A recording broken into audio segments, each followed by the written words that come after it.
MotoRider, checking out the Royal Enfield 650. It's got an LED on it.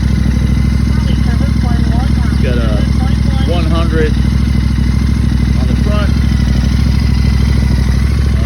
Got both 18-inch wheels, and it's got a 130 on the back. Liquid, no, actually oil cooled. So I'm gonna check it out and take it for a ride. Okay, TG MotoRider.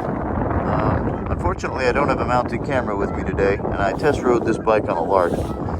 It's a Royal Enfield 650, little cafe racer style jobby here. You know what? Not horrible. When your feet are a little bit behind you as you're kind of leaning forward toward the handlebars, so almost as an upright slash kind of sport riding position.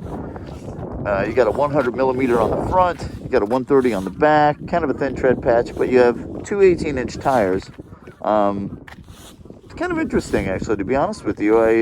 It's got more pep than I thought it would.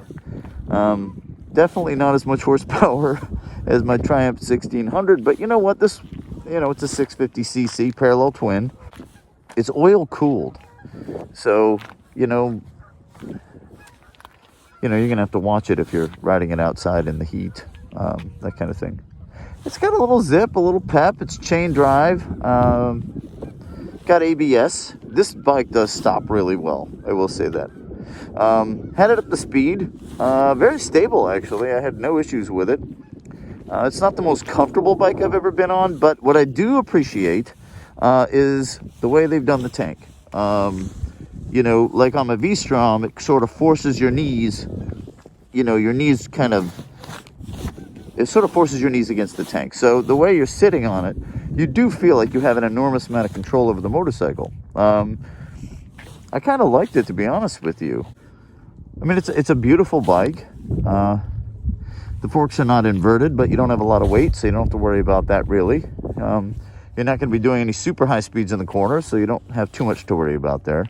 The oil filter is in a precarious position in the front. That's one thing it shares with the V-Strom. They put the oil filter in the front, just like Suzuki does. That's interesting. So, if you hit anything, that's no fun.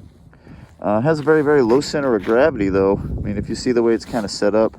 The bike handles really well in the corners. It really does. It's light, very flickable, super short wheelbase.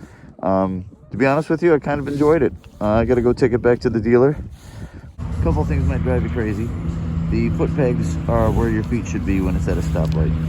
So you have a choice when you put your feet down. You can either put them in front of the foot pegs, which is awkward, or put them behind the foot pegs when you're at a stoplight, which is even more awkward. On the highway, it did fine.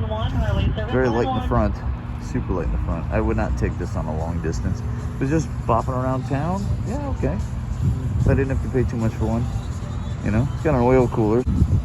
I wouldn't overheat this thing. I really wouldn't, especially with it being a small 650 like that. I just wanted to give you my thoughts on it. TG MotoRider, signing off.